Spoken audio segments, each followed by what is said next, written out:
कुछ मन में कुछ ऐसे डिस्टर्बेंस चल रहे थे, मैं थक गई थी इतना काम करते करते। तभी मेरा जीवन में ऐसे लग रहा था कि ये जीवन में कुछ है ही नहीं, बस खाना खाओ पियो और बच्चा संभालो, नौकरी करो, बस यही है। तो मैं तंग आ चुकी थी उस जीवन में। पर अगर वो नहीं होते, उसको तो अभी हम ऑब्स्टकल नहीं मानते, उसका साधना का एक ढंग मानते हैं, मतलब एक सीढ़ी मानते हैं। अगर वो सब नहीं होता तो मुझे स्पिरिचुअलिटी का स्वाद ही नहीं मिलता, ध्यान का स्वाद ही नहीं मिलता। घर से छुप के चले जाना, घर में सब सो जाएंगे, उसके बाद मतलब ध्यान करना। एक पिरामिड चाहिए जीवन में, मैं एक पिरामिड में रहना चाहती हूँ। जितना दिन रहूँगी शरीर में, मैं एक पिरामिड में अपना जीवन व्यतीत करना चाहती हूँ।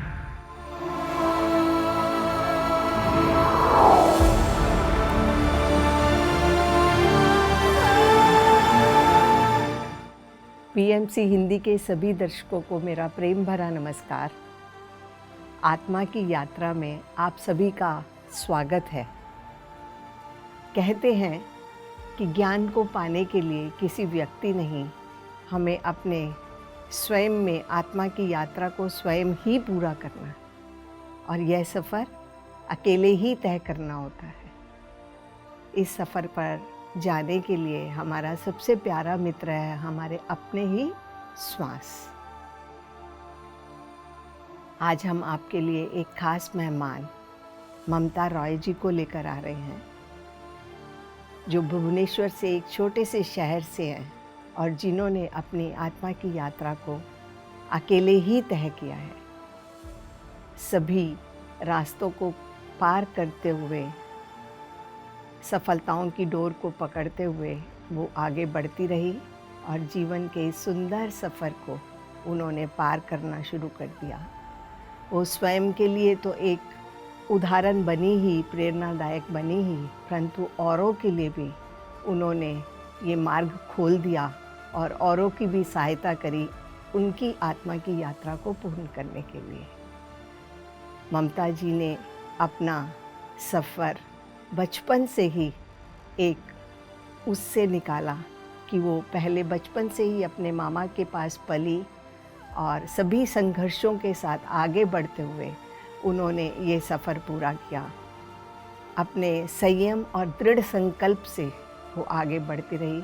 आइए उन्हीं से जानते हैं कि उन्होंने अपनी इस यात्रा को कैसे सफल बनाया। स्वागत है ममता जी आपका। नमस्ते मैम। नमस्कार ममता जी, हम आपसे ये जानना चाहते हैं कि आपका ध्यान का सफ़र कब शुरू हुआ? मैम, ध्यान का सफ़र मेरा हो गया है 13-14 साल हो गया होगा। मेरे बच्ची बहुत छोटी थी, मैं घर की उलझनों में काफ़ी फंसी हुई थी, जॉब भी करती थी। तभी एक दौरान कुछ किसी का घर में जैसे एक मतलब इनागुरेशन था पिरामिड का, वहाँ पे पत्री सर आने वाले थे और वो एक पैम्पलेट छोड़ के गए थे। मैं कॉलेज से आके देखी उसको। मुझे ध्यान का नाम ही मुझे पता नहीं था, ध्यान क्या होता है मुझे कुछ भी पता नहीं था। तभी मैं वो पैम्पलेट लेके उनके घर पहुँची। मैं उनको जानती भी नहीं थी और वहाँ से पूरा 1 घंटा क्लास हुआ। पत्री सर ने बांसुरी बजा के ध्यान करवा रहे थे। वो बोले थे कि आंख बंद करके रहना, जब तक मैं नहीं बोलूँगा तब तक खोलना नहीं है। तो मैं आंख पूरा डेडिकेटेडली आंख बंद करके रखी थी, पर मेरा मन में चल रहा था कि मैं देखूं सच्ची में कहीं पे कुछ सीडी चल रहा है या सच्ची में कोई बांसुरी बजा रहे हैं। मुझे बांसुरी का मोह बहुत है। तो ऐसे करते करते पूरा मैं आंख लेकिन बंद रखी, पूरा ध्यान ख़त्म हुआ। उसके बाद जब मैं आंख खोली तो मैं देखी मेरे सामने पत्री सर है। वो पत्री सर है बोल के भी मुझे मालूम नहीं था। तो एक लाइट पास हुआ, पत्री सर का आंखों से मेरे तक एक लाइट पास हुआ। वो तभी भी मैं नहीं समझ पाई, बस मैं ऐसे देखते रही। उसके बाद मैम क्या हुआ है मैं भी नहीं जानती हूँ। उसके बाद मैं ध्यान करती ही हूँ, मतलब ध्यान तब से मेरे से जुड़ गया है उससे, और कभी मैं पीछे मुड़ के देखी नहीं हूँ।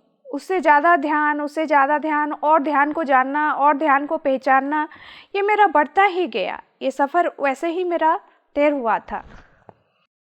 तो मैम, आपकी ज़िंदगी में मतलब कि जब से बचपन से आप अपने परिवार के साथ जुड़े, जैसा कि आप को हमें पता चला है कि आप अपने मामा के पास पली, तो आप अपने बचपन के बारे में बताएंगे? सभी मेरे ख्याल से अभी जैसा मेरे को जो एक्सपीरियंस हो रहा है, मेरे को लगता है सभी कोई स्पिरिचुअल रहते हैं। बस हमको जागरूक रहना है कि हम अपने आप को जाने। मेरा क्या हुआ ना, हर चीज़, मेरा लाइफ का हर एक पन्ना को मैंने समझदारी से मतलब एक एक ये जोड़ के रखा है। मेरे को कभी इंटरेस्ट नहीं रहा दूसरों में, दूसरों को जानने में। मेरे को पूरा बचपन से ही इंटरेस्ट रहा मेरा खुद का जीवन शैली में। मेरे पापा जबकि पुलिस में थे, तो तब मुस्लिम हिंदू ये सब बहुत चल रहा था सुंदरगढ़ साइड में, उड़ीसा के कोने में। तो मैं अपने मामा के घर में पली बड़ी हूँ। जैसे कृष्ण का पूरा जीवन रहता है, बहुत प्रेम मिला है मुझे, बहुत ही। और प्रेम के सिवा और मतलब ये सब कुछ ये उतना पता ही नहीं चलता था। मैं सबसे छोटी थी, मेरा कॉलेज स्टार्ट हो गया था। ऐसे ये करके तब मुंह से जो भी निकलता था तब सच हो जाता था। तब मेरे को पता नहीं चलता था, मैं ऐसे कुछ एस्ट्रोलॉजी जानती नहीं थी। पर मैं किसी को बोलूँगी तेरा या अब शादी हो जाएगा, ऐसे लड़का, उसका नाम ऐसे इससे स्टार्ट होगा, लाइक दैट। ऐसे सब मेरा ज़िंदगी में बहुत हुआ है। कॉलेज में भी बोलूँगी कि आज आपका चिट्ठी आ जाएगा, तो मुझे पूरा सच्ची में चिट्ठी आ जाता था, या फिर भैया मिलने आ जाएंगे। तो मेरे मुंह से ऐसे निकलता था, वो मुझे बहुत प्रेम करते थे। मुंह से जो निकलता था वो सच्ची होता था। मतलब पीजी कर रही थी तब मेरा शादी हुआ। शादी के बाद मैं एक्चुअली काफ़ी भोली भाली थी, बहुत इमोशनली बहुत ही अटैच थी। तो मतलब घर के सिवा मेरे को और कुछ नहीं दिखता था। वही चार दीवार, मेरे सास ससुर, मेरे पति और मैं, मेरे ननंद, ये लोग। इतना ही मतलब मैं ज़िंदगी मतलब इतना ही समझती थी। इससे आगे और पीछे मेरे को कुछ समझ में भी नहीं आता था। प्रेम तो बहुत मिला है मैम, ऐसे मतलब बोला जाए तो बस।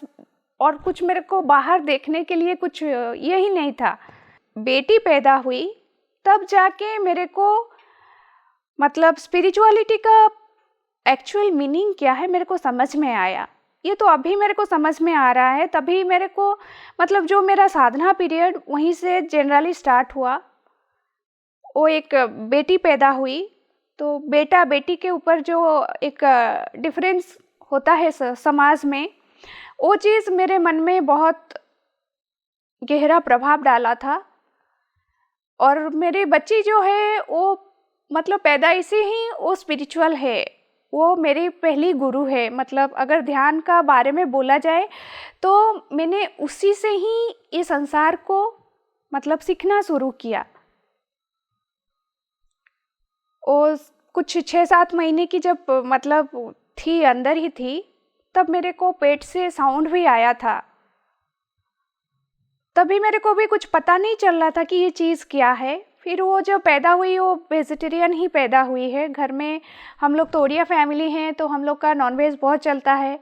और उस टाइम मैं छोड़ दी थी। वो जब मतलब मैं जब कॉन्सीव की थी तो मेरे को तो कुछ खाना अंदर नहीं जा रहा था, मैं बस दूध लेती थी। तब मैंने नॉनवेज छोड़ दी थी। और भी बड़ा बात है, जब मेरा शादी हुआ, शादी से पहले मेरे हस्बैंड को नॉनवेज बहुत प्रिय था। पर शादी के बाद मैं देखी हूँ वो एक बार भी नॉनवेज नहीं लिए हैं।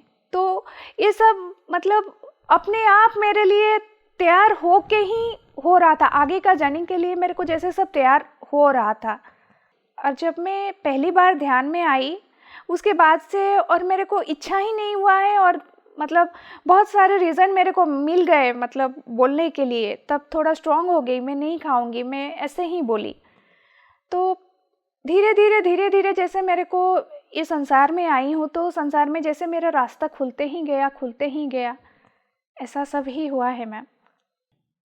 मैम, जैसा कि आपने अभी बोला कि आपकी बच्ची जब पैदा हुई और वो तभी से वेजिटेरियन है, तो एक प्रश्न आता है, जब आपने कंसीव किया और तभी से आप ध्यान कर रही थी क्या? मैं ध्यान मेरे को मालूम नहीं था मैम, पर मैं गीता पढ़ी थी। गीता पढ़ी थी और मेरा अंदर से वो सब चल रहा था। मतलब मेरे को जैसे अकेले बैठना, ये सब करना, पर सांस में ध्यान देना, ऐसा मुझे मालूम नहीं था कि वो ध्यान ही था बोल के। पर वो जर्नी मेरे तभी से स्टार्ट हो गया था। तो एक ये जीवन का बहुत आसान तरीका कि जब हम सफ़र पर कदम रखते हैं जी। आत्मा की यात्रा को जानने के लिए, तो हमारे उस सफ़र में हमारे आगे के रास्ते और अपने आप साफ होते रहते हैं। जैसा कि आपने बोला कि आपके पति खाते थे और उन्होंने बाद में उन्होंने भी छोड़ दिया, और बेटी के आने के बाद आपने और ज़्यादा। मैं बहुत मोहांध थी, मतलब मोह में बहुत डूबी हुई थी। मुझे बाहर का ये पता ही नहीं चल रहा था। लेकिन जब बेटी आई तब मेरे को एक चीज़ क्रिस्टल क्लियर हुआ कि मोह क्या है और सत्य क्या है। सत्य का दर्शन मेरे को पहले मेरे बेटी से ही मिला है। मतलब जैसे हम रोज़ खाना पीना बनाते हैं, वही करते हैं, मतलब हम इतना सीमित हैं कि बस उसी में ही है। एक हंसना, कोई बोलेगा तो हंसो तो हंसना है, कोई बोलेगा रोना तो रोना है, ऐसा ज़िंदगी। मतलब उस ज़िंदगी से मेरे को छुटकारा मिला। उससे पहला मुक्ति का जो स्वाद होता है वो बच्चा पैदा होने के बाद मेरे को मिला है। तो आपकी इतनी सिंपल सादगी भरी जीवन के अंदर धीरे धीरे आपको अनुभव होने शुरू हो गए कि सत्य के रास्ते पे चलने के लिए उसका कैसा स्वाद होता है, वो कैसे चखा जा सकता है। तो आप धीरे धीरे आगे बढ़ते रहे। तो इस ध्यान के मार्ग में जब आप चल रहे थे, आपका और बढ़ता गया, तो क्या परिवार में आपके पति या आपके परिवारजन, आपके सास ससुर भी इस रास्ते पर आए? वो लोग सब अभी अनुकूल बने हैं। शुरू में जैसे बोला जाता है, आप जब आध्यात्मिक रास्ते में एक पाँव रखते हैं तो चार पाँव आपको माया घेर लेती है। शुरुआत मेरे को मेरे फैमिली से ही हुआ था। कुछ मन में कुछ ऐसे डिस्टर्बेंस चल रहे थे, मैं थक गई थी इतना काम करते करते। तभी मेरा जीवन में ऐसे लग रहा था कि इस जीवन में कुछ है ही नहीं, बस खाना खाओ पियो और बच्चा संभालो, नौकरी करो, बस यही है। तो मैं तंग आ चुकी थी उस जीवन में। फिर जैसे मैं, मतलब आपको जैसे बोली कि मेरे को ध्यान का ये मिला, तो मैं स्टार्ट की बाहर जाना। 40 दिन का मैं ध्यान करने के लिए पैर निकाली। तो तभी घर से बहुत ऑब्स्टेकल आए थे, पर अगर वो नहीं होते, उसको तो अभी हम ऑब्स्टेकल नहीं मानते, उसका साधना का एक ढंग मानते हैं, मतलब एक सीढ़ी मानते हैं। अगर वो सब नहीं होता तो मुझे स्पिरिचुअलिटी का स्वाद ही नहीं मिलता, ध्यान का स्वाद ही नहीं मिलता। घर से छुप के चले जाना, घर में सब सो जाएंगे, उसके बाद मतलब ध्यान करना। तो ध्यान की लत मुझे इस कदर लग गई थी कि मुझे किसी को और देखने के लिए, मुड़ के देखने के लिए भी मतलब नहीं ये होता था। कोई कितना भी ये करे, मतलब जो जितना रोकता था हम उतना ही आगे जाने के लिए चाहते थे। वो एक अलग सी प्यास था। जैसे आपको प्यास लग रहा है तो आप कहीं भी जाके आपको पानी पीना ही रहता है, वैसा ही मेरे को ध्यान का लत लगा था। और मैं कहीं भी बैठूं, कैसे भी बैठूं, बस मेरे को ध्यान ही सूझता था और कुछ सूझता ही नहीं था। पर अभी मैं देख रही हूँ कि धीरे धीरे आपका रास्ता जो है ना वो अनुकूल बनते जाता है। हुआ मेरे भी 6-7 साल मेरे साथ हुआ है, ऐसा नहीं एक दिन 2 दिन का सफ़र ये नहीं है, पूरे 6-7 साल का ही है। पर अगर आप सत्य, सही, शुद्ध और सत्य के मार्ग पे हो तो आपको एग्जिस्टेंस हमेशा सपोर्ट करता है। ये मेरा विश्वास है। मैं 100% मतलब विश्वास के साथ ये चीज़ बोलती हूँ। और अगर कोई मेरे को सुन रहे हैं तो ये मैं उनको बोलती हूँ कि आप अपने जीवन को पढ़ो, अपने जीवन को जानो, अपने जीवन की हकीकत पे आप झांको, फिर सत्य का सामना आपको अपने आप हो जाएगा। ये जो यात्रा है, जो स्पिरिचुअल जर्नी है, ये स्वयं की यात्रा है। अगर हम किसी दूसरों को सुनते हैं तो ज़रूर से हमको ज्ञान प्राप्त होते हैं, निस्संदेह है, लेकिन सीखने का जो चीज़ है, जब आप जागरूक हो जाते हो तो हर पल हर क्षण आपको सीखने को ही मिलता है। कभी आप किसी के ऊपर मतलब ये करते रहते हो कि कंप्लेन रहता है आपका, मेरे को दूसरे को देख के ये कंप्लेन आता है, वो कंप्लेन आता है, ये मेरे तरफ ऐसे हैं, वो मेरे तरफ ऐसे हैं। जब आप खुद के तरफ झांकने लगते हो तो धीरे धीरे आपको सत्य का समझ आ जाता है। वो सब मतलब जो आपका शिकायत रहा होगा, एक दिन जो शिकायत रहा होगा, वो धीरे धीरे आपको लगेगा ये सब मेरे लिए ब्लेसिंग्स हैं। अब मैं चाह के भी मैं बोल नहीं सकती कि ये मेरे साथ ऐसे किए हैं, वो मेरे साथ ऐसे किए हैं, क्योंकि अब मैं ये लोग को सब अपने मतलब एक पार्ट मानती हूँ कि ये लोग मेरे गुरु बन के मेरे जीवन में आए हैं। इस धरती में तो मेरे को पता ही चल गया था बहुत दिन पहले, ध्यान से आने से ही पहले, कि यहाँ पे मैं क्यों आई हूँ। मतलब ये लगता नहीं था कि ये मेरा है। भले ही मैं परिवार में रहती हूँ, सब करती हूँ, लेकिन मैंने कभी भी आज तक भी मैंने ये महसूस नहीं किया कि मैं यहाँ की हूँ। मेरे को लगता है, अभी भी लगता है कि मैं कहीं और दूसरी दुनिया की हूँ। तो खुद को एक मेहमान जैसे महसूस होता है। और उसमें जब आपको पता चल जाता है कि ये लोग का ये दिशा मेरे लाइफ में इतना टर्निंग पॉइंट में लाएगा और मेरे को इतना स्वाद देगा, तो फिर आप अपने आप ही शिकायत करना भूल जाते हो। फिर आप उनको अपने गुरु मान लेते हो। और यही सत्य मैं सबको बोलना चाहती हूँ। फैमिली है, देखिए आप एक हाथ में 2-4 चूड़ी पहनते हैं तो आवाज़ आएगी ही, ऐसा नहीं कि आवाज़ नहीं आएगी, पर ऐसे होता है ना, वो आवाज़ भी आपको अच्छे लगने लगे। ध्यान का यही ये है। जीवन के अंदर संघर्षों के साथ हम जब आगे बढ़ते जा रहे हैं, तो आपको ये बहुत अच्छा आपने बताया कि जब चूड़ियों की आवाज़ भी आती है तो वो भी आपके सुर बन जाते हैं और आप उन्हीं में मग्न होना शुरू हो जाते हैं और आप अपने अनुकूल परिस्थिति में जीवन को समझने लग गए और सबको गुरु मानने लग गए। तो हर क्षण हर पल सीखने के लिए आप तैयार हो गए। जैसे लेक्चरशिप करती है, आप कॉलेज में भी जाती हैं। आप कॉलेज में जाने के बाद आपके पास बहुत युवा हैं, तो आपके ध्यान का असर या आपके मार्ग का असर उन युवकों पे भी पड़ा है।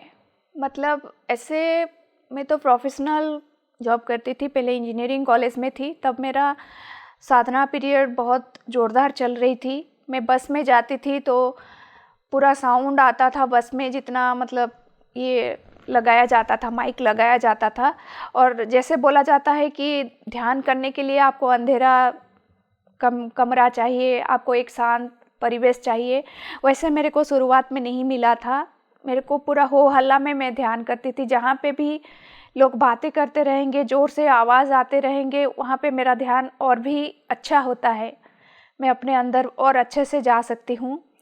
और बच्चों के साथ भी बहुत अच्छा सफ़र रहा है मेरा, अभी तक भी चल रहा है। आजकल के बच्चे हैं ऐसे, कभी नए नए जो फर्स्ट ईयर बच्चे आते हैं तो उनको संभालना थोड़ा दिक्कत होता है। +2 के बाद बच्चे आते हैं इंजीनियरिंग में, तो उस टाइम क्या होता है ना, थोड़ा गलत नशा वशा पकड़ने का चांसेस बहुत रहता है। तो उस टाइम में मैंने देखा है कि मेरा फ्रीक्वेंसी जो है, मेरे फ्रीक्वेंसी से जो बच्चे जुड़े हुए हैं उनके ऊपर में बहुत प्रभाव गिरा हुआ है। भले ही मतलब कोई मतलब कंटिन्यूअसली ध्यान करे ना करे, पर मेरे बात में और मेरा प्रेम में वो था।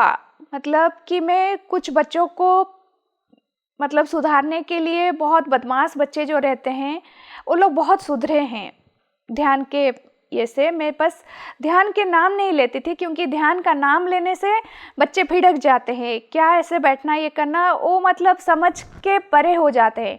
बस यूं ही मैं क्लास में चली जाती थी और बोलती थी कि आप बस अपने, उसको मैं गेम के हिसाब से लेती थी कि आप ऐसे कर सकते हो क्या, आप हमेशा बकबक करते रहते हो, इतना चिल्लाते रहते हो, अगर आप मेरे को 2 मिनट बिठा के शांत होके बैठ के दिखा सकते हो तो मैं मान जाऊंगी।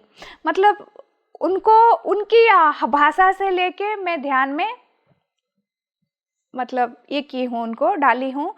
और सत्य का दर्शन जिनको मिला है वो काफ़ी बच्चे मतलब शराब वराब लेते थे, वो लोग सुधरे हुए हैं, अब बहुत अच्छा अच्छा नौकरी भी लगा है, ऐसे बहुत कुछ हुआ है। और अभी वो कंटिन्यू भी करता ही है। युवा के ये में जैसे बहुत एग्ज़ाम का टाइम आ गया तो बच्चे बहुत टेंशन में आ जाते हैं, क्या करना है क्या नहीं, पूरा एकदम टेंशन में आ जाते हैं। तो मैं उस टाइम भी जब पढ़ाती हूँ तो पहले लोग को 2 मिनट मतलब बोल देती हूँ कि 2 मिनट एकदम शांत हो जाते हैं, हम लोग आंख बंद कर लेते हैं और अपने सांसों के ऊपर ध्यान देते हैं। उसके बाद मैं देखती हूँ बच्चों का कंसंट्रेशन लेवल बहुत अच्छा रहता है, पूरा 1 घंटा का पीरियड जो रहता है वो पूरा अच्छे से पढ़ लेते हैं। और ऐसे मैं बोलती हूँ कि तुम इतना पढ़ाई के लिए मैम हमको मन नहीं लग रहा है, ये कर रहा है, तो मैं बोलती हूँ आपको अलार्म देने का ज़रूरत नहीं है, आप मोबाइल से दूर रहो, बस आप सोने से पहले आप बस अपने सांस के ऊपर ध्यान दो, बस बोल दो मेरे को इतना टाइम में उठना है, अपने आप जग जाओगे। ये भी काफ़ी बच्चों का एक्सपीरियंस रहा है। मैं जीवन को मतलब ध्यान को एक प्रैक्टिकली रूप से जीना सिखाती हूँ, जैसे जिसको मैं बोलती हूँ, तो प्रैक्टिकली आप अपने जीवन में इसको लो। ऐसा नहीं कि मतलब हम कुछ ये बहुत कुछ हो जाएगा, ऐसा ध्यान करने से ये नहीं है कि मेरा फैमिली में ये नहीं होगा, मेरे जीवन में ये नहीं होगा, बात वो नहीं है, सब होगा, पर आपकी समझ ज्ञान रहेगी, आप जागरूक रहोगे तो आप स्थिर हो जाओगे। जब आप स्थिर हो जाओगे ना तो जो स्थितियाँ आती हैं वो स्थितियाँ अपने आप चला जाता है और आप बस दृष्टा बन के रह जाते हो। ममता जी, जैसा कि आपने बताया कि जीवन के अंदर आप अपने कॉलेज के बच्चों को भी किस प्रकार परिवर्तित करते हैं, किस प्रकार आपने उनके लेवल पर जाकर उनको समझाया, ध्यान का नाम ना लेकर भी उनको जीवन से मिलने का एक रास्ता बताया कि सांसों के माध्यम से ही हम जुड़कर आगे बढ़ सकते हैं और सब कुछ पता कर सकते हैं। तो क्या आपके अपने बच्चे भी इस मार्ग पर आ गए? मेरी तो एक बेटी है और मेरे तो पूरा संसार को मैं मानती हूँ सभी मेरे बच्चे हैं। तो बेटी भी ध्यान करती है, उसका बहुत मतलब छोटी थी तब से उसका जो क्वेश्चन थे मतलब ज़बरदस्त थे, उसको ना कोई बताया ना कोई सिखाया, पर वो पहले से ही मेरे को बोल दी कि हम कैसे आए हैं, हम कौन हैं, मैं कौन हूँ, पूरा मेरे को ऐसे। तो मैं उसको बोली कि तुम अपने अंदर झांक के पूछो।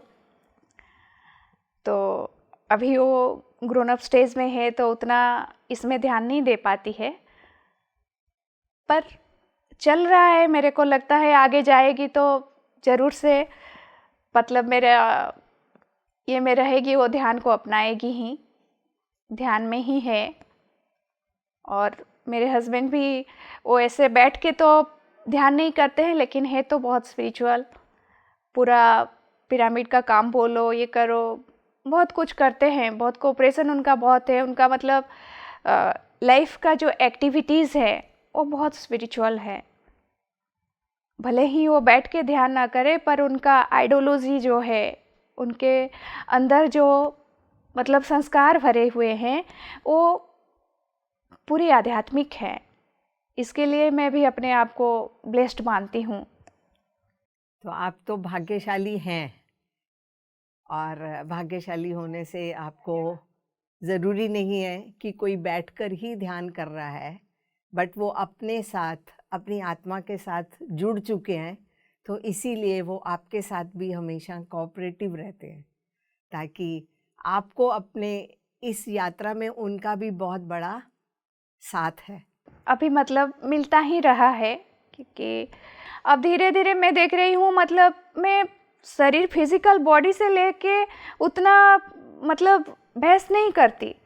जनरली मैं चेतना लेवल से ही लोगों को देखती हूँ और उनसे बात करती हूँ, तो मैं उनको फिजिकली वो मेरे ऊपर क्या कर रहे हैं, क्या नहीं, क्या बोल रहे हैं, उसको मेरे को उतना मतलब नहीं रहता है, पर चेतना लेवल में मैं देखती हूँ वो मेरे को किस कदर हेल्प कर रहे हैं, तो वो सबसे बड़ी बात है। तो मेरे को मतलब बात जो होता है ना, एक साइलेंट टॉक होता है, हम आंखों आंखों से बात करते हैं, जैसे आपको भी हमने कभी देखा नहीं था, शायद आपने भी मेरे को कभी नहीं देखा था, पर एक अंदर से एक बातें होते रहती है, तो हम ऐसे ही जुड़े रहते हैं। तो मैं फिज़िकल बॉडी को मैं इतना मतलब इम्पोर्टेंस कभी दी नहीं हूँ, पर इतना जानती हूँ कि पूरा एस्ट्रल मास्टर्स जैसे मेरे को हेल्प कर रहे हैं, तो सारे शुभ शक्तियाँ जैसे मेरे को हेल्प कर रहे हैं, तो कहीं ना कहीं ये सब मेरे मतलब जीवन में जो मिले हुए हैं ये सब प्रसाद ही है, ईश्वर का प्रसाद मानती हूँ इन लोग को।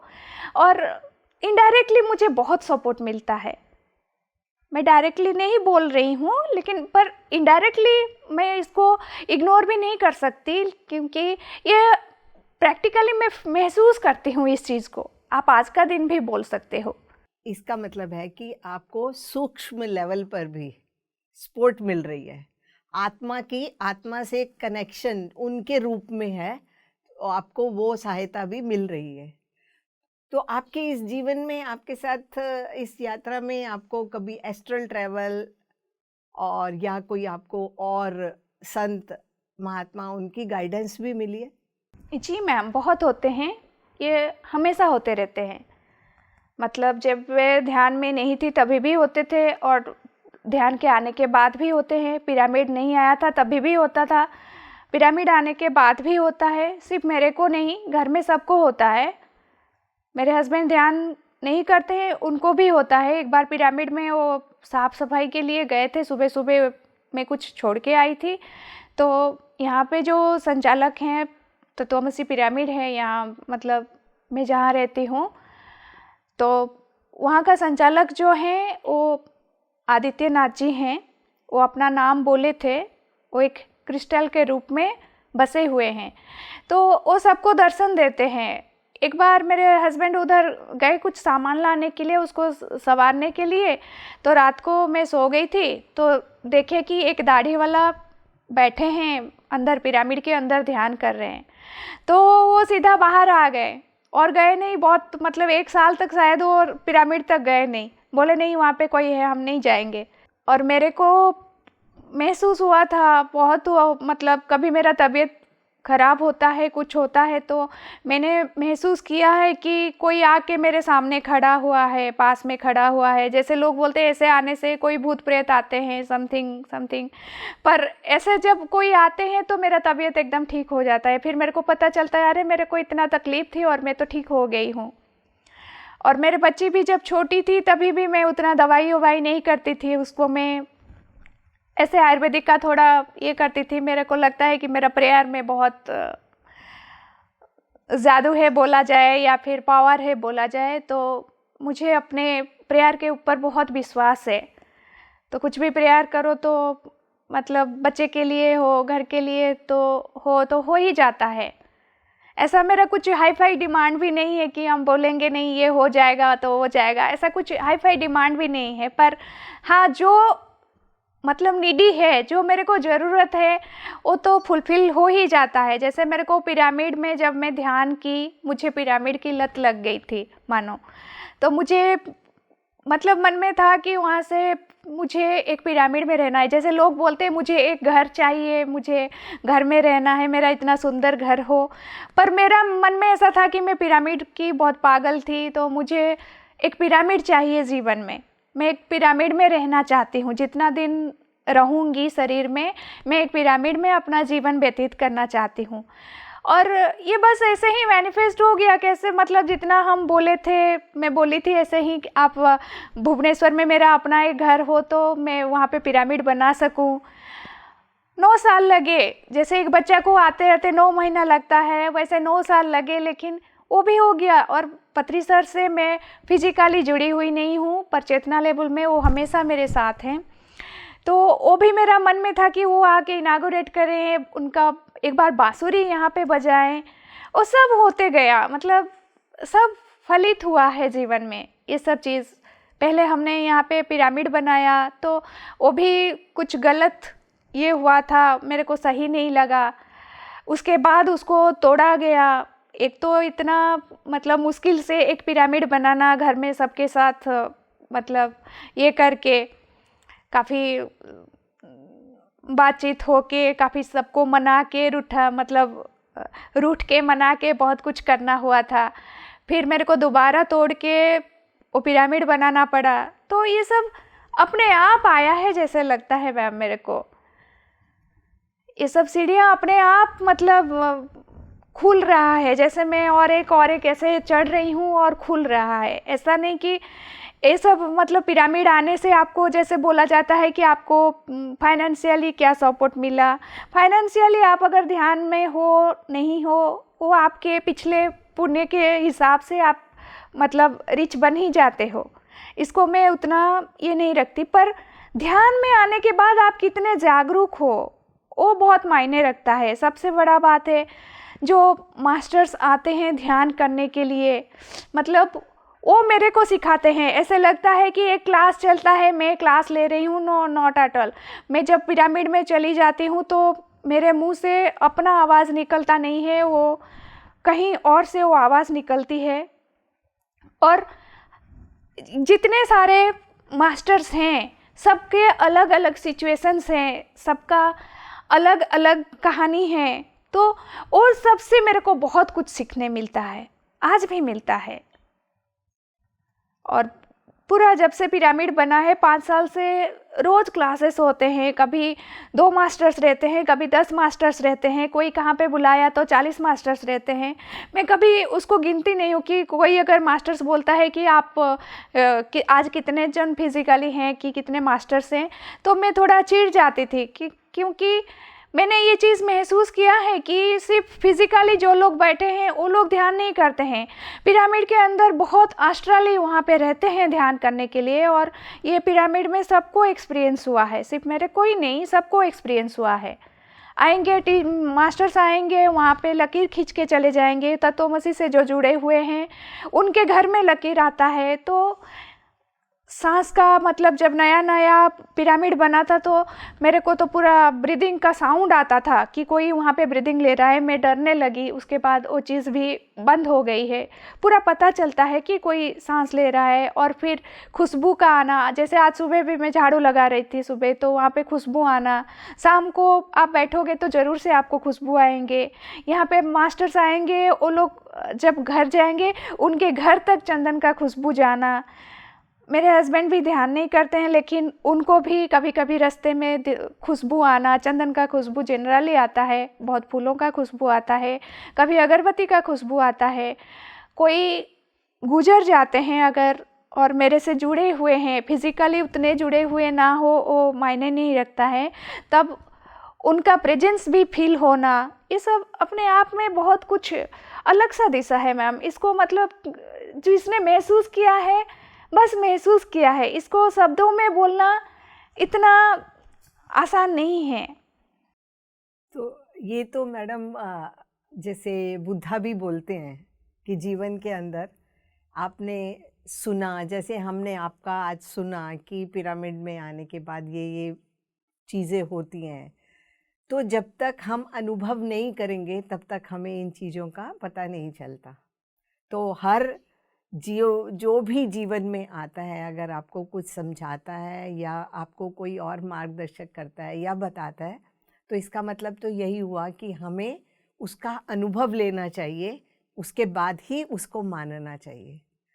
तो मैडम क्या आप ये भी समझते हैं कि आपको जो बुक्स हैं, किताबें हैं, जैसे कि पत्री जी का एक बहुत बड़ा वो है कि हमेशा आप अलग अलग संतों की, गुरुओं की बुक्स, किताबें भी पढ़े, और उसके पढ़ने से आपके जीवन में भी ऐसा है, आपने कुछ अलग अलग बुक्स पढ़ी और उनका आपके जीवन के ऊपर कुछ असर हुआ?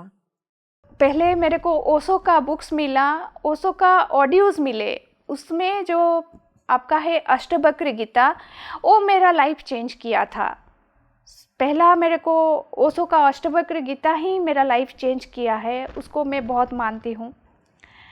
और जैसे आपको एक सिचुएशन में हो आप, तो आपको ऑटोमेटिकली आप एक बुक का पेज खोलोगे तो आपको मतलब उसका आंसर मिल जाएगा।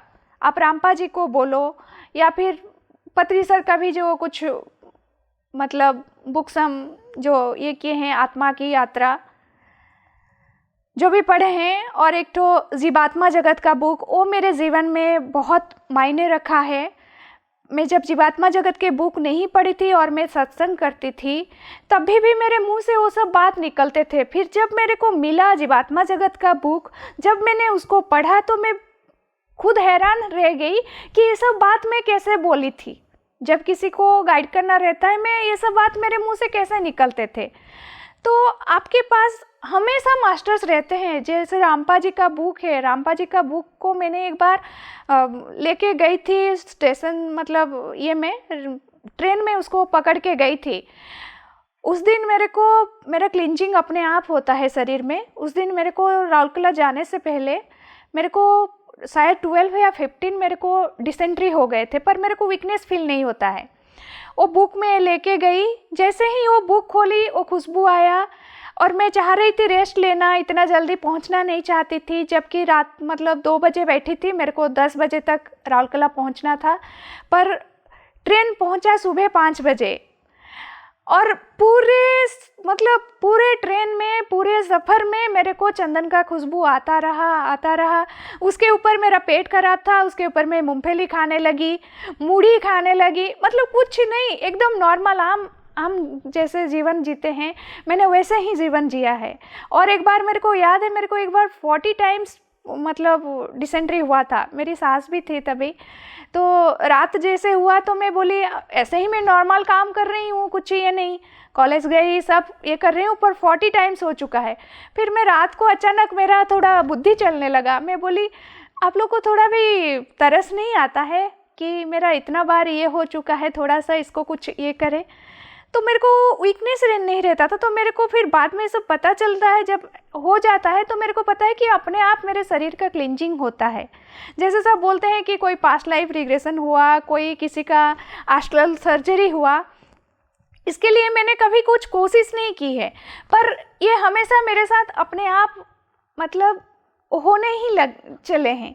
कुछ बुक्स आके, जैसे अभी पूनम जी का फ़ोन आया तो बीएमसी का, तो मेरे को बोले कि आपका मतलब आपको कुछ टूल किट देना चाहते हैं, दे क्या? मैं बोले हाँ ठीक है भेज दीजिए। तो इतने प्यारे प्यारे चीज़ सब लाए हैं सबको देने के लिए, बांटने के लिए। उसमें आपका एक ठो बुक है ये वाला जो है आत्मयोगी भव, ये पत्री सर का। ये बुक में ऐसे ही मतलब देखी कि पढ़ने के लिए इतना प्यारा बुक है, मतलब जैसे कि आपको जब जो चीज़ ज़रूरत रहता है तभी आपके लिए हमेशा मास्टर्स मौजूद रहते हैं। आपको बुक के माध्यम से हो, ऑडियो माध्यम से हो, किसी सराउंडिंग, आपके सराउंडिंग में कोई भी हैं, मतलब उनसे भी हो। एक चिड़िया भी उड़ जाती है तो हम ऐसे कल ही देख रहे थे कि ये कला कहाँ से सीखा उसने, हम तो ऐसे उड़ नहीं पाते हैं, ये कैसे उड़ जाते हैं। मतलब हमेशा मौजूद है, बस आप जागरूक रहो, आप देखते रहो। कोई जैसे अपना कोई भी अपने सत्संग में, अपने जिसको हम मानते हैं, मनीष सर बोलो, हरीश भाई बोलो, कोई भी, मतलब हर कोई आपको, आप भी बोलो, मतलब कहीं ना कहीं आप कुछ इनपुट दे ही देते हो, मतलब सीखने के लिए आप कुछ ना कुछ बता ही देते हो। हर हवा के झोंके से भी आपको पता चल जाएगा। आप सूरज में जैसे उगते हुए सूरज देखती हूँ और अस्तगामी सूरज को देखना मेरा बहुत शौक़ है। तो मैं जनरली एग्जिस्टेंस से बचपन से ही बात करती हूँ। मैं मतलब एग्जिस्टेंस को तारे चाँद ये सब के साथ, नदी में मतलब तैरना, ऐसे सैर करना, खुले आकाश को देखना, ये सब मेरा शुरू से ही आदत है, मुझे बहुत अच्छे लगते हैं। तो ये लोग से भी मुझे बहुत आवाज़ मिलती है। और कोई सपोज़ गुजर गए हैं तो उनसे भी मेरे को, ऐसे तो कोई फिजिकली आके खड़ा नहीं होता है, पर उनका प्रेजेंस फील होना, ये सब मतलब हर कोई जैसे लगता है कि मेरे को मतलब गाइड करते रहते हैं, हमेशा मेरे को कोई गाइड करते रहते हैं। ये बस एक यंत्र बस ऐसा ही नहीं चल रहा है, इसको कोई चला रहा है, इसको हर पल हर क्षण कोई मतलब उसको नर्चर कर रहा है। तो आपने अपने जीवन में ये समझ लिया कि आपको चलाने वाला कोई है, जो आपके पास ही है। आप एक यंत्र के माध्यम से आपने अपने आप को पूर्ण समर्पित कर दिया उसको, और आप चल रहे हैं और उसका आनंद भी ले रहे हैं। और जितने भी मास्टर्स आपको, जब हम स्वाध्याय करते हैं, किसी की पुस्तक को पढ़ते हैं, तो उसको पढ़ने से हमें उन मास्टर्स की एनर्जीज़ के साथ हम कनेक्ट हो जाते हैं, हम उनकी ऊर्जा के साथ मिल जाते हैं। तो हमारे अपने आप सभी जो कार्य हैं संपन्न होने शुरू हो जाते हैं। ये हमारा यह रहा। अभी आप सज्जन सांगत्य तो करते ही हैं, आप अपने एक्सपीरियंसेस तो लोगों को बता ही रही हैं। इसके साथ साथ एक पिरामिड स्पिरिचुअल सोसाइटीज़ मूवमेंट का जो संस्था है, उसका एक और प्रिंसिपल भी बहुत इम्पॉर्टेंट है कि नो डॉक्टर नो मेडिसिन। हमारे जीवन के अंदर हमारी बॉडी इतनी सक्षम है कि वो आराम से स्वयं को हील कर सकती है, स्वस्थ कर सकती है। तो आपका इसका भी कुछ आपके जीवन में रहा कि आप इसको भी देख पाई? जी मैम, इसको भी देखे हैं। आप स्वस्थ होते हो तो आप कुछ कर सकते हो, आपका एनर्जी लेवल सही रहता है। अस्वस्थ होना भी अपने आप में एक बड़ा बात है। अस्वस्थ मतलब आपको थोड़ा सा कहीं पे चोट लगता है तभी जाके आप ठीकते हो, आप जानते हो कि ये मेरा शरीर है, मेरे हाथ में कांटा घुस गया तो मेरे को लगता है यार ये मेरा हाथ है, तकलीफ़ होता है तो तब शरीर को भी हम मतलब पता करते हैं। और बीमारी ऐसा ही नहीं आते हैं, बीमारी आते हैं हमको कुछ सिखाने के लिए, हमारा कुछ पूर्व कर्म का भी ये रहता है, और हमेशा पूर्व जन्म का कर्म भी नहीं रहता है। हमको सिखाने के लिए भी हमको तकलीफ़ होता है, हम कहाँ पे नेगलेक्ट कर रहे हैं खुद को, वो भी हमको देखना रहता है। और जैसे कि हम खुद का मतलब कुछ हम इधर उधर हम मास्क पहन के नहीं गए तो मेरे को फीवर वायरल चल रहा था, वो मतलब मैं लेके आ गई। तो ये सब जागरूकता सिखाने के लिए बीमारी भी कुछ चीज़ ये संसार में, अब मैं जिस ये में आई हूँ यहाँ पे कुछ भी गलत नहीं है, कुछ भी गलत नहीं है। बीमारी भी अपने आप में एक ब्लेसिंग्स है। तो आप उसको उस ढंग से देखो। बोलेगा हाँ कोई कैंसर में पीड़ित है और इतना तकलीफ़ सह रहा है, आप उसको कैसे बोल सकते हो कि वो बहुत अच्छा है? बहुत 1000 टाइप का बीमारी है, तो आप उसको कैसे बोल सकते हो ब्लेसिंग से? लेकिन जिसने उसको जिया है, जिसने उसको समझा है, वही बता सकता है मैम। इसको अगर हम ऐसे बोलेंगे ना तो दूसरों को भी थोड़ा सा ख़राब लग सकता है। लेकिन जब आपका तबीयत ख़राब है तभी आप ध्यान करो, तभी आप जागरूक रहो, तभी आप अपने शरीर पे झांको। आप खुद अपने शरीर का एक सर्जन हो। आप जब आंख बंद करके बैठते हो, आपको कहाँ पे तकलीफ़ है आपको पता चल जाता है। मेरे को भी कभी मतलब गॉल ब्लैडर स्टोन हुआ था तो मैं खुद देखी हूँ मेरे कहाँ पे प्रॉब्लम है, मेरे को क्यों तकलीफ़ हो रहा है, ये होने का क्या कारण है। मैंने भी नॉनवेज खाया था, तो वो सब मेरे को भुगतना ही है। बस आपके अंदर एक एक्सेप्टेंस आ जाए। जब आप एक बच्चा जब आपका बदमाशी करता है, आप जानते नहीं हो और आप जानते हो कि उसको पकड़ लेते हो तो आप बहुत गुस्सा हो जाते हो। लेकिन वही बच्चा जब आपके पास आता है और बोलता है कि मम्मी मेरे से ये गलती हो गया है, तो आप क्या होते हो? आप नरम हो जाते हो। एग्जिस्टेंस मतलब वो बहुत कोमल है, बहुत ही प्यारा है।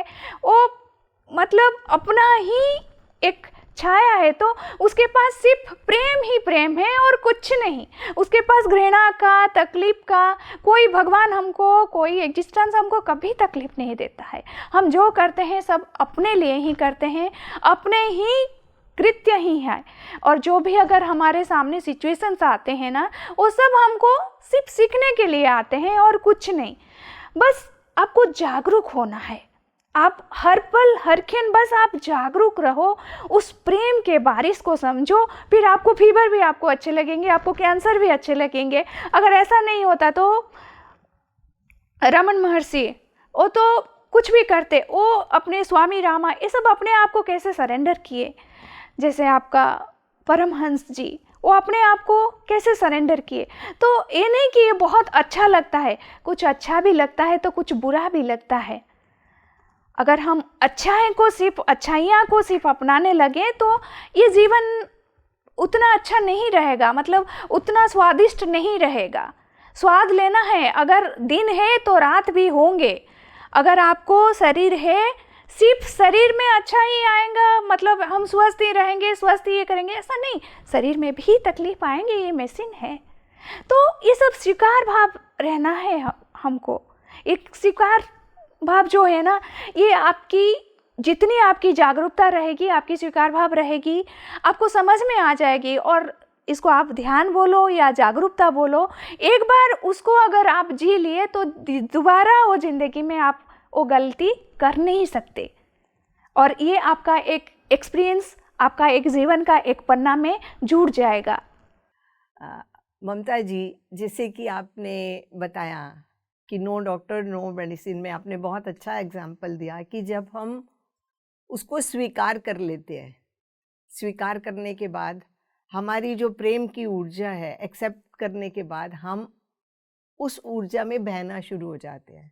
तो अपने आप, जैसे एक छोटे बच्चे को प्यार से पुचकार कर हम कोई बात समझाते हैं तो वो समझने लग जाता है, ऐसे ही हमारा अंतरात्मा जब हमें समझाती है कि हमने इस बॉडी के पार्ट को इग्नोर कर दिया, तो वो हमें सिर्फ ये दिखाने के लिए आता है कि इसको भी प्यार चाहिए, ये भी हमारे बच्चों की तरह है। तो आपका ये मैसेजेस हमें इतने अच्छे और प्रेरणादायक लगे हैं। तो हम अपने दर्शकों के लिए आपसे चाहते हैं कि आप जैसे हर फील्ड में काम कर रही हैं, आप सेवा भी कर रही हैं, ध्यान के माध्यम से लोगों को सिखाने के लिए भी, बच्चों को भी आप प्रेरणा दे रही हैं, आप उनके लिए एक मार्गदर्शक के रूप में आगे आ रही हैं। तो जीवन के अंदर आपने बहुत कुछ आगे आगे बढ़ते बढ़ते करते गए। अब हम आपसे चाहते हैं कि आप हमारे दर्शकों को एक मेन जो लेसन देना चाहें, संदेश देना चाहें कि जीवन को अकेले रहकर भी संघर्ष के साथ, दृढ़ निश्चय के साथ कैसे निभाया जा सकता है। पूरे अपने आप को जानना है, अपने आप में डूबना है। पहला चीज़ है, हमको जो सिखाया गया है आनापानसती में, सर ने जो बोला है कि आप अपने अंदर झांको, सिर्फ सांसों को मत देखो, आप अपने अंदर झांको। सांस ही हमको अपने अंदर तक ले जाती है। हम जब बच्चे से जब पैदा हुए तब अपने आँख खोले तो हम बाहर की ओर देखें, जब हम आँख बंद कर लेते हैं तभी हमको अपने अंदर की ओर दिखाई देता है। जैसे मैं बोली कि थोड़ा सा कांटा छुकता है, थोड़ा तबीयत खराब होता है तो हमको अपने स्वास्थ्य के बारे में पता चलता है, उससे पहले नहीं। तभी हम जनरली औरत लोग बच्चों के लिए, घर के लिए, सबके लिए बस दौड़ते रहेंगे। जब तक ठोकर नहीं लगेगा, जब तक थोड़ा कमर में पेन नहीं होगा, तब तक बैठेंगे नहीं, दौड़ते रहेंगे। इसका मतलब क्या है? आप खुद को भी सुनो, खुद को भी प्रेम करो। जब आप सांसों के साथ जुड़ने लगोगे तो अपने आप वो आपको एक पूरे फोर्स के साथ अंदर खींच लेती है, आपको एक अंदर की दुनिया में ले लेती है। ये महसूस करना ज़रूरी है, ये शब्दों में नहीं आएगा। इसके लिए आपको जैसे जो कोई मरेगा तो तब तक उसको समझ में आएगा कि मृत्यु क्या होती है, वैसे ही जब तक कोई ध्यान नहीं करेगा तब तक उसको सांसों के बारे में पता नहीं चलेगा। एक बार जब वो लाइफ फोर्स ऊपर उठने लगेगी तो अपने आप आपकी जो प्रेम ऊर्जा है वो बढ़ने लगेगी और बहने लगेगी। आप वो अनकंडीशनल प्रेम क्या है आप तभी समझ पाओगे। आप एक कंडीशन में तब बंध नहीं जाओगे कि ये मेरा बच्चा है स्पेसिफिक, ये मेरा संस्था है, पीएमसी मेरा ही संस्था है ना, ऐसा नहीं है। पूरा वर्ल्ड वाइड आप हो जाओगे। आपको हर किसी का प्रेम आप समझ सकते हो, आप हर किसी को प्रेम दे सकते हो।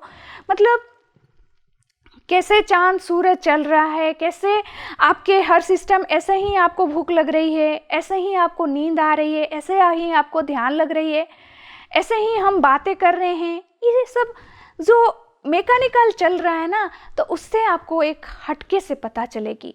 बस आप अपने अंदर झांको, अपने आप से प्रेम करो, बस प्रेम ही प्रेम और कुछ नहीं। एक अनकंडीशनल प्रेम। ये प्रेम ऐसा नहीं है कि ये मेरा पति है, ये मेरा प्रेमी है, ये मेरा बच्चा है, ये सब एक एक पार्ट है। आपसे जो मेरा प्रेम है, पीएमसी से जो हमारा प्रेम है, पत्री सर का जो हमसे प्रेम है, पूरा परमात्मा से जो हमारा प्रेम है, तो हम सब पूरे ब्रह्मांड जो है, हम सब एक ही सूत्र से बंधे हुए हैं। वो है एक ही धागा, वो है प्रेम की धागा। आपका मैसेज बहुत सुंदर और बहुत अच्छा था कि जीवन के अंदर जब हम प्रेम करना स्वयं से सीख जाते हैं, स्वयं के साथ जुड़ जाते हैं, तो अपने आप ही आसपास रहने वाले, चाहे हमारे रिश्ते नाते हैं या पूरा ब्रह्मांड है, पेड़ पौधे हैं, जीव जंतु हैं, प्राणी हैं, पूरे ब्रह्मांड के कण कण में व्यापक उस सत्ता से प्रेम करना चाहते हैं, तो सबसे पहली डोर अपने साथ ही जोड़िए और स्वयं से प्रेम करना सीखिए। जो आपके पास होगा वही आप औरों को बांटेंगे।